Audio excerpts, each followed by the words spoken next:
یہ کہانی ہے ایک سپاہی کی، ایک جنگجو ایک سپہ سالار کی۔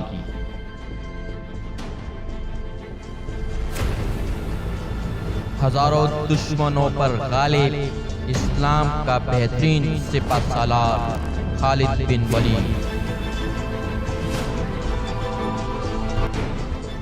ویڈیو شروع کرنے سے پہلے نئے آنے والے دوستوں سے گزارش ہے کہ چینل سبسکرائب کر دیں اور گھنٹی کا بٹن دبا دیں تاکہ آنے والی نئی ویڈیوز بروقت آپ تک پہنچتی رہیں۔ شکریہ۔ وہ اپنی للکار پوری نہ کر پایا تھا کہ مجاہدین اسلام کی صف سے قبیلہ اوس کے ایک مجاہد کی آواز گرجی، او فاسق بدکار، ہم تیرے نام پر تھوک چکے ہیں۔ خالد کو وہ وقت یاد آ رہا تھا۔ مجاہدین اسلام کی صف سے ابو عامر اور اس کے ساتھ گئے ہوئے غلاموں پر پتھروں کی بوچھاڑ شروع ہو گئی۔ مورخ لکھتے ہیں کہ پتھر برسانے والے قبیلہ اوس کے مجاہدین تھے۔ ابو عامر اور غلام جو مجاہدین کے پتھروں کے زد میں تھے، ایک ایک دو دو پتھر کھا کر پیچھے بھاگ آئے۔ یہودی مدینہ میں بیٹھے لڑائی کی خبروں کا انتظار کر رہے تھے۔ جس یہودن کے طلسم نے ابو عامر گرفتار تھا، وہ اپنی کامیابی کی خبر سننے کے لیے بے تاب تھی۔ اسے معلوم بھی نہ تھا کہ اس کے حسن جوانی کے طلسم کو مسلمانوں نے سنسار کر دیا ہے۔ ابو عامر فاسق کے اس واقعے سے پہلے وہ عورتیں جو قریش کے لشکر کے ساتھ گئی تھیں، لشکر کے درمیان کھڑی ہو کر سریلی آواز میں ایسے گیت گا رہی تھیں جن میں بدر میں مارے جانے والے قریش کا ذکر ایسے الفاظ میں، ایسی طرز میں کیا گیا تھا کہ سننے والوں کا خون کھولتا اور رونگٹے کھڑے ہو جاتے تھے۔ ان عورتوں میں سے ایک دو نے جو جوشیلی تقریر کی صورت میں بھی قریش کے خون کو گرمایا تھا۔ عورت کو پیچھے چلے جانے کا حکم ملا تو ابو سفیان کی بیوی ہند نے ایک گھوڑے پر سوار ہو کر ایک گیت گانا شروع کر دیا۔ اس کی آواز بلند تھی اور اس میں سوز بھی تھا۔ تاریخ لکھنے والوں نے اس گیت کے پورے اشعار قلم بند نہیں کیے۔ انہوں نے لکھا ہے کہ یہ گیت فاحش تھا، جس میں مرد عورت کے در پردہ تعلقات کا ذکر تھا۔ اشعار جو تاریخ میں آئے ہیں وہ اس طرح ہیں۔ ان میں جس عبدالدار کا نام آتا ہے، یہ بنو عبدالدار ہے۔ بنو امیہ اسی کی ایک شاخ تھی۔ بنو عبدالدار قریش کا بہت اونچا خاندان تھا۔ عبدالدار کے سپوتوں، ہمارے گھرانوں کے پاسبانوں، ہم رات کی بیٹیاں ہیں۔ ہم تکیوں کے درمیان حرکت کیا کرتے ہیں۔ اس حرکت میں لطف اور لذت ہوتی ہے۔ تم دشمن پر چڑھ دوڑے تو ہم تمہیں اپنے سینوں سے لگا لیں گی۔ تم بھاگ آئے تو ہم تمہارے قریب بھی نہیں آئیں گی۔ اس کے بعد ابو عامر فاسق پر مجاہدین اسلام کی طرف سے سنگ باری ہوئی اور اس کے فوراً بعد قریش نے مجاہدین پر تیر پھینکنے شروع کر دیے۔ مجاہدین نے اس کے جواب میں تیر برسائے۔ خالد اپنے پہلو والے مسلمان کے پہلو پر حملہ کرنے کے لیے اپنے 100 سواروں کے ساتھ تیزی سے بڑھا۔ اسے معلوم نہ تھا کہ بلندی پر تیر انداز چھپے بیٹھے ہیں۔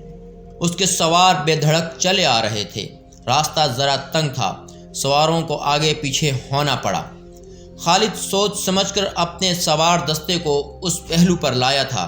اپنے باپ کی تربیت کے مطابق اسے بڑی خود اعتمادی سے توقع تھی کہ وہ ہلہ بول کر مسلمانوں کو اس کی پوزیشن میں لے آئے گا کہ وہ پسپا ہو جائیں گے، اور اگر جم کر نہ لڑے تو قریش کے گھوڑوں تلے کچھ لے جائیں گے۔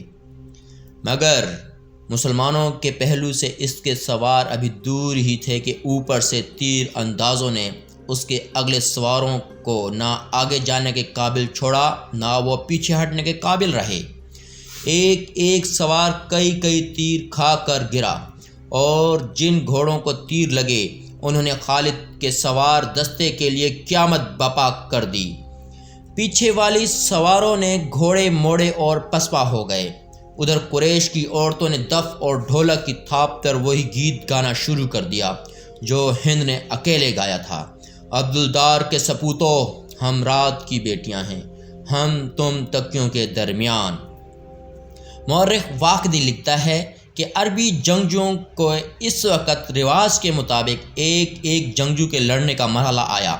سب سے پہلے قریش کے پرچم بردار طلحہ بن ابو طلحہ نے آگے جا کر مجاہدین اسلام کو للکارا کہ اس کے مقابلے کے لیے کسی کو آگے بھیجو۔ میرے دین کے دشمن، حضرت علی نے تند ہوا کے جھونکے کی طرح آگے آ کر کہا، میں آتا ہوں تیرے مقابلے کے لیے۔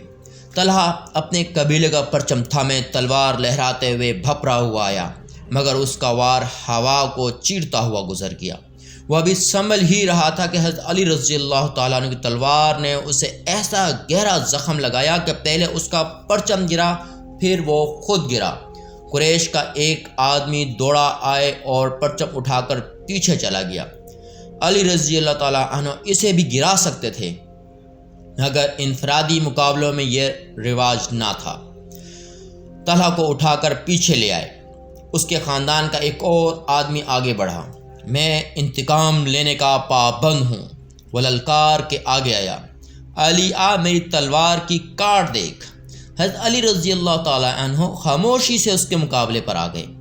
دونوں نے ایک دوسرے کی آنکھوں میں آنکھیں ڈالے، ایک چکر کاٹا، پھر ان کی تلواریں اور ڈھالیں ٹکرائیں۔ اس کے بعد سب نے دیکھا کہ حضرت علی رضی اللہ تعالیٰ عنہ کی تلوار سے خون ٹپک رہا ہے اور ان کا مد مقابل زمین پر پڑا تڑپ رہا تھا۔ پھر قریش کے متعدد آدمی باری باری للکارتے ہوئے آگے بڑھے، مجاہدین کے مقابلے میں مرتے گئے۔ قریش کا سالار اعلیٰ ابو سفیان اپنے آدمیوں کو گرتا دیکھ کر غصے سے بے قابو ہو گیا۔ جنگی دستور کے مطابق اسے انفرادی مقابلے کے لیے نہیں اترنا چاہیے تھا، کیونکہ وہ سالار تھا۔ اس کے مارے جانے سے اس کی فوج میں ابتری پھیل سکتی تھی، لیکن وہ اپنے آپ پر قابو نہ رکھ سکا۔ وہ گھوڑے پر سوار تھا، اس نے گھوڑے کو ایڑ لگائی اور للکارتا ہوا آگے چلا گیا۔ اس کی بیوی ہند نے اسے جاتے دیکھا تو اپنے اونٹ پر سوار ہو کر آگے چلی گئی اور بڑی بلند آواز سے وہی گیت گانے لگی جس کے اشعار یہ بھی تھے کہ تم بھاگے آئے تو ہم تمہیں اپنے قریب بھی نہیں آنے دیں گے۔ ابو سفیان گھوڑے پر سوار تھا، لیکن اس کے مقابلے کے لیے جو مسلمان آگے آیا وہ پیادہ تھا۔ تاریخ اسے حنظلہ بن ابو عامر رضی اللہ تعالیٰ عنہ کے نام سے یاد کرتی ہے۔ ابو سفیان کے ہاتھ میں لمبی برچھی تھی۔ کسی کو بھی توقع نہیں تھی کہ تلوار والا پیادہ برچھی والے گھڑ سوار سے زندہ بچ جائے گا۔ ابو سفیان کا گھوڑا حنظلہ رضی اللہ تعالیٰ عنہ پر سر پر دوڑ آیا۔ ابو سفیان نے برچھی تول کر پھر طاق کر ماری، لیکن حنظلہ رضی اللہ تعالیٰ عنہ پھرتی سے ایک طرف ہو گیا۔ اس طرح 3 مرتبہ ہوا۔ تیسری مرتبہ ابو سفیان کا گھوڑا نکل گیا تو حنظلہ رضی اللہ تعالیٰ عنہ اس کے پیچھے دوڑ پڑا۔ گھوڑا رک کر پیچھے کو مڑا تو حنظلہ رضی اللہ تعالیٰ عنہ نے اس تک پہنچ چکا تھا۔ ابو سفیان اسے دیکھ نہ سکا۔ حنظلہ کے گھوڑے کی اگلی ٹانگوں پر ایسا زوردار وار کیا کہ گھوڑا گر پڑا۔ ابو سفیان دوسری طرف گرا۔ حنظلہ اس پر حملہ کرنے کو آگے بڑھا تو ابو سفیان گرے ہوئے گھوڑے کے ارد گرد دوڑ کر اپنے آپ کو بچانے لگا اور اس کے ساتھ ہی اس نے قریش کو مدد کے لیے پکارا۔ قریش کا ایک پیادہ دوڑا آیا۔ مسلمان اس غلط فہمی میں رہے کہ یہ آدمی ابو سفیان کو اپنے ساتھ لے جائے گا، لیکن اس نے بے اصولی کا مظاہرہ کیا۔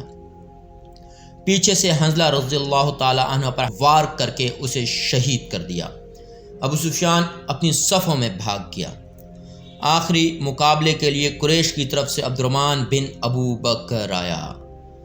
عبدالرحمن بن ابو بکر وہی جو حضرت ابو بکر صدیق رضی اللہ تعالیٰ عنہ کا بیٹا۔ واقدی مورخ جو یہ لکھتا ہے کہ ابو بکر کی للکار پر اس کے والد حضرت ابو بکر صدیق رضی اللہ تعالیٰ عنہ جو اسلام قبول کر کے رسول اللہ صلی اللہ علیہ وسلم کے ساتھ تھے، تلوار نکال کر اپنے جوان بیٹے کے مقابلے کے لیے نکلے۔ آگیا مسلمان باپ کے کافر فرزند حضرت ابو بکر صدیق رضی اللہ تعالیٰ عنہ نے للکار کر کہا۔ رسول کریم صلی اللہ علیہ وآلہ وسلم نے دیکھا کہ باپ بیٹا مقابلے پر اتر آئے ہیں تو آپ صلی اللہ علیہ وسلم نے دوڑ کر حضرت ابو بکر صدیق رضی اللہ تعالیٰ عنہ کو روک لیا۔ تلوار نیام میں ڈالو ابو بکر۔ رسول کریم صلی اللہ علیہ وآلہ وسلم نے فرمایا، اور ابو بکر صدیق رضی اللہ تعالیٰ عنہ کو پیچھے لے گئے۔ خالد کو جنگ کا شور و غل اب بھی سنائی دے رہا تھا۔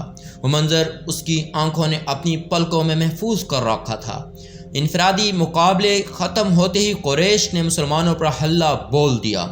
رسول کریم صلی اللہ علیہ وآلہ وسلم نے عہد کی پہاڑی کو اپنے عقب میں رکھا ہوا تھا، اس لیے مجاہدین اسلام کو عقبی حملے کا خطرہ نہیں تھا۔ آمنے سامنے کا مارکا خون ریز تھا۔ مسلمانوں کی نفری بہت تھوڑی تھی، اس کمی کو انہوں نے جذبہ تیغ زنی کے کمالات سے پورا کر دیا۔ اگر قریش کو نفری کی افراد حاصل نہ ہوتی تو وہ مسلمانوں کے آگے نہیں ٹھہر سکتے تھے، وہ نفری کے زور پر لڑ رہے تھے۔ خالد کی نظر رسول کریم صلی اللہ علیہ وآلہ وسلم پر تھی۔ آپ صلی اللہ علیہ وسلم کے ایک پہلو جس پر خالد کو حملہ کرنا تھا، اب کہ اس نے اپنے سواروں کو یہ حکم دیا کہ وہ گھوڑوں کو سر پر دوڑاتے تنگ راستے سے آگے نکل آئیں اور مسلمانوں کے پہلو پر حلہ بولیں، مگر عبداللہ بن جبیر رضی اللہ تعالیٰ عنہ کے پاس 50 تیر اندازوں نے سواروں کو اس طرح پسپا کر دیا کہ وہ چند گھوڑے اور زخموں سے کراتے ہوئے گھڑ سواروں کو پیچھے چھوڑ گئے۔ مارکا عروج پر تھا۔ صرف ایک آدمی تھا جو لڑ نہیں رہا تھا۔ وہ میدان جنگ میں برچھی اٹھائے یوں گھوم پھر رہا تھا جیسے کسی کو ڈھونڈ رہا ہو۔ وہ وحشی بن حرب تھا۔ وہ حمزہ رضی اللہ تعالیٰ عنہ کو ڈھونڈ رہا تھا۔ حمزہ رضی اللہ تعالیٰ عنہ کو قتل کرنے کے لیے اس کے پاس 2 انعام آنے تھے، ایک یہ کہ اس کا آقا اسے آزاد کر دے گا، دوسرا ابو سفیان کی بیوی ہند کو وہ زیورات جو اس نے پہن رکھے تھے اسے حمزہ رضی اللہ تعالیٰ عنہ نظر آ گئے۔ وہ قریش کے ایک آدمی صبا بن عبد العزا کی طرف بڑھ رہے تھے۔ عرب میں رواج تھا کہ ختنہ عورتیں کیا کرتی تھیں۔ مورخ ابن حشام کے مطابق اسلام سے پہلے ہی عربوں میں ختنہ کا رواج موجود تھا۔ حمزہ رضی اللہ تعالیٰ عنہ نے جس صبا کو للکارا تھا اس کی ماں ختنہ کیا کرتی تھی۔ ختنہ کرنے والے کے بیٹے حمزہ رضی اللہ تعالیٰ نے اسے للکارا، ادھر آ اور مجھے آخری بار دیکھ لے۔ صبا بن عبد العزا حمزہ رضی اللہ تعالیٰ عنہ کی طرف بڑھا۔ غصے سے اس کا چہرہ لال تھا۔ وہ تلوار اور ڈھال کی لڑائی کا ماہر تھا۔ حمزہ رضی اللہ تعالیٰ عنہ بھی کچھ کم نہ تھے۔ دونوں ایک دوسرے کے قریب آئے اور ایک دوسرے پر وار کرنے لگے۔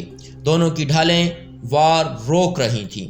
وہ پینترے بدل بدل کر وار کرتے تھے لیکن ڈھالیں تلواروں کے راستے میں آ جاتی تھیں۔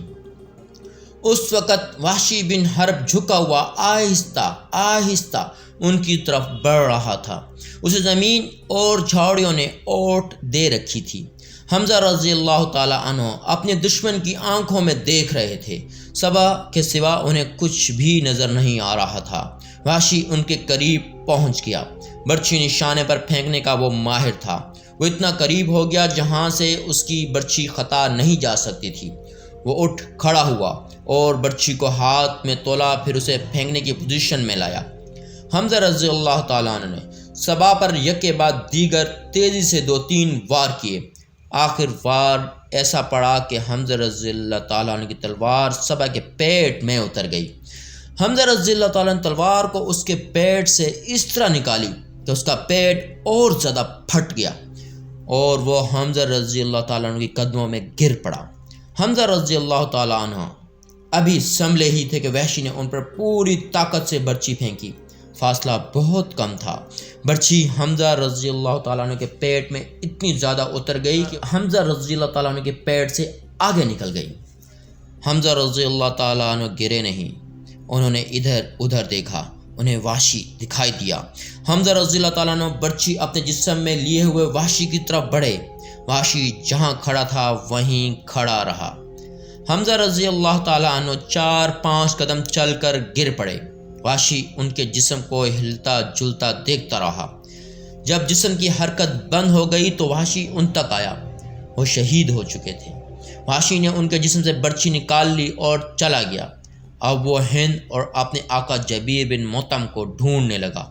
خالد کو مارکا یاد آ رہا تھا اور اس کے دل پر بوجھ سا بڑھتا جا رہا تھا۔ اس کا گھوڑا چلا جا رہا تھا۔ وہ نشیبی جگہ سے گزر رہا تھا، اس لیے عہد کی پہاڑی کی چوٹی اس کی نظروں سے اوجھل ہو گئی تھی۔ اسے اپنے قبیلے کی عورتیں یاد آئیں۔ جو قریش اور ان کے اتحادی قبائل کو جوش دلا رہی تھیں۔ خالد کو یاد آیا کہ وہ مارکا کا نظارہ کرنے کے لیے ایک بلند جگہ پر چڑھ گیا تھا۔ اسے مسلمان عورتیں نظر آئیں۔ مسلمان اپنے جن زخمیوں کو پیچھے لاتے تھے انہیں عورتیں سنبھال لیتی تھیں، ان کی مرہم پٹی کرتیں اور انہیں پانی پلاتیں۔ مسلمانوں کے ساتھ 14 عورتیں تھیں، جن میں حضرت فاطمہ رضی اللہ تعالی عنہ بھی تھیں۔ پھر یوں ہوا کہ قلیل تعداد مجاہدین کثیر تعداد کفار پر غالب آ گئے۔ قریش کا پرچم بردار گرا تو کسی اور نے پرچم اٹھا لیا، اور وہ بھی گرا تو پرچم کئی بار گرا اور کئی بار اٹھا۔ آخر میں ایک غلام نے پرچم اٹھا کر اونچا کیا، لیکن وہ بھی مارے گئے۔ پھر مسلمانوں نے قریش کے پرچم کو اٹھانے کی مہلت نہ دی۔ قریش کے جذبے جواب دے گئے۔ خالد ان کی پسپائی دیکھی اور یہ بھی دیکھا تھا کہ مسلمان ان کا تعاقب کر رہے ہیں۔ قریش اپنے کیمپ میں بھی نہ ٹھہرے، اپنا مال و اسباب چھوڑ کر افراتفری کے عالم میں بھاگ گئے۔ یہاں سے جنگ کے بعد کا مرحلہ شروع ہو گیا۔ مسلمانوں نے فتح کی خوشی میں اور انتقامی جذبے کی تحت قریش کے کیمپ کو لوٹنا شروع کر دیا۔ وہ فتح و نصرت کے نعرے لگا رہے تھے۔ قریش ایسے بھاگے کہ انہیں اپنی عورتوں کا بھی خیال نہ رہا۔ وہ پیدل بھاگی جا رہی تھیں، لیکن مسلمانوں نے ان کی طرف آنکھ اٹھا کے بھی نہ دیکھا۔ قریش کے گھڑ سواروں کے ایک دستے کا کمانڈر اکرمہ اور دوسرے کا خالد تھا۔ انہوں نے مسلمانوں کے پہلو پر حملہ کرنا تھا، مگر جنگ کا پانسا بری طرح پلٹ گیا تھا۔ اکرمہ اور خالد نے پھر بھی اپنے سواروں کو وہیں رکھا جہاں انہیں تیاری کے حالت میں کھڑا کیا گیا تھا۔ خالد کو اس کیفیت میں بھی توقع تھی کہ وہ شکست کو فتح میں بدل دے گا، لیکن جس راستے سے اسے گزرنا تھا وہاں مسلمان تیر انداز تیار کھڑے تھے۔ ان مسلمان تیر اندازوں نے اپنی بلند پوزیشن سے دیکھا کہ قریش بھاگ گئے ہیں اور ان کے ساتھی مال غنیمت جمع کر رہے ہیں، تو وہ بھی اپنی جگہ چھوڑنے لگا۔ ان کے کمانڈر عبداللہ بن جبیر رضی اللہ تعالی عنہ نے انہیں کہا کہ اپنے رسول اللہ صلی اللہ علیہ وسلم کے حکم کی عدولی نہ کرو۔ آپ صلی اللہ علیہ وسلم کا حکم ہے کہ آپ صلی اللہ علیہ وسلم کی اجازت کے بغیر یہاں سے کوئی نہ ہٹے۔ جنگ ختم ہو گئی ہے۔ تیر انداز شور مچاتے ہوئے پہاڑی سے اترنے لگے۔ مال غنیمت فتح ہماری ہے۔ عبداللہ بن جبیر رضی اللہ تعالیٰ عنہ کے ساتھ صرف 9 تیر انداز رہ گئے تھے۔ خالد نے یہ منظر دیکھا تو اسے ایسا لگا جیسے خواب دیکھ رہا ہو۔ وہ یہی چاہتا تھا۔ وہ تیر اندازوں کو دیکھتا رہا۔ جب قریش کے کیمپ میں پہنچ گئے تو اس نے اس پہاڑی اینین پر حملہ کر دیا جہاں پر عبداللہ بن جبیر رضی اللہ تعالی عنہ اور ان کے 9 تیر انداز رہ گئے تھے۔ خالد انہیں نظر انداز بھی کر سکتا تھا، لیکن ان سے وہ انتقام لینا چاہتا تھا۔ اس کے گھڑ سوار پہاڑی پر چڑھتے جا رہے تھے، اوپر سے تیر انداز تیزی سے تیر برسا رہے تھے۔ اکرمہ نے خالد کو اینن پر حملہ کرتے دیکھا تو وہ بھی اپنے سوار دستے کو وہیں لے گیا اور اس کے گھوڑے ہر طرف سے اوپر چڑھنے لگے۔ سواروں کے پاس بھی تیر کمانیں تھیں، وہ اوپر کو تیر چلا رہے تھے، لیکن اتنے گھڑ سواروں کو روکنا اوپر والوں کے لیے ممکن نہ تھا۔ سوار اوپر چلے گئے، تیر انداز دست بدست لڑائی بھی لڑے اور سب زخمی ہو کر گرے۔ خالد نے زخمیوں کو پہاڑی سے نیچے پھینک دیا۔ عبداللہ بن جبیر رضی اللہ تعالیٰ عنہ بھی شہید ہو گئے۔ وہاں خالد اور اکرمہ نے اپنے گھڑ سواروں کو اتارا اور اس مقام پر آ گئے جہاں سے مسلمانوں نے لڑائی کی ابتدا کی تھی۔ خالد کے حکم پر دونوں نے مل کر مسلمانوں پر حملہ کر دیا۔ مسلمان لڑنے کی حالت میں نہیں تھے، لیکن رسول کریم صلی اللہ علیہ وسلم نے مجاہدین کی کچھ تعداد کو اپنے ساتھ رکھا ہوا تھا۔ یہ مجاہدین گھڑ سواروں کے مقابلے میں ڈٹ گئے۔ قریش کے ساتھ جو عورتیں آئی تھیں وہ بھاگ گئی تھیں، لیکن امرہ نامی ایک عورت وہیں کہیں چھپ گئی تھی۔ اس نے جب قریش کے گھڑ سواروں کو مسلمانوں پر حملہ کرتے دیکھا تو اسے قریش کا پرچم زمین پر پڑا نظر آ گیا۔ عورت نے پرچم اٹھا کر اوپر کر دیا۔ ابو سفیان اپنے بھاگتے ہوئے پیادوں پر قابو پا لیا تھا۔ اس نے ادھر دیکھا تو اسے اپنا پرچم لہراتا ہوا نظر آیا۔ اس نے حبل زندہ باد اور عزا زندہ باد کے نعرے لگائے اور پیادوں کو واپس لا کر مسلمانوں کو گھیرے میں لے لیا۔ خالد کو وہ وقت یاد آ رہا تھا۔ وہ رسول کریم صلی اللہ علیہ وسلم کو ڈھونڈ رہا تھا اور آج 4 برس بعد وہ مدینہ جا رہا تھا۔ اس کے ذہن پر رسول کریم صلی اللہ علیہ وسلم کا غلبہ تھا۔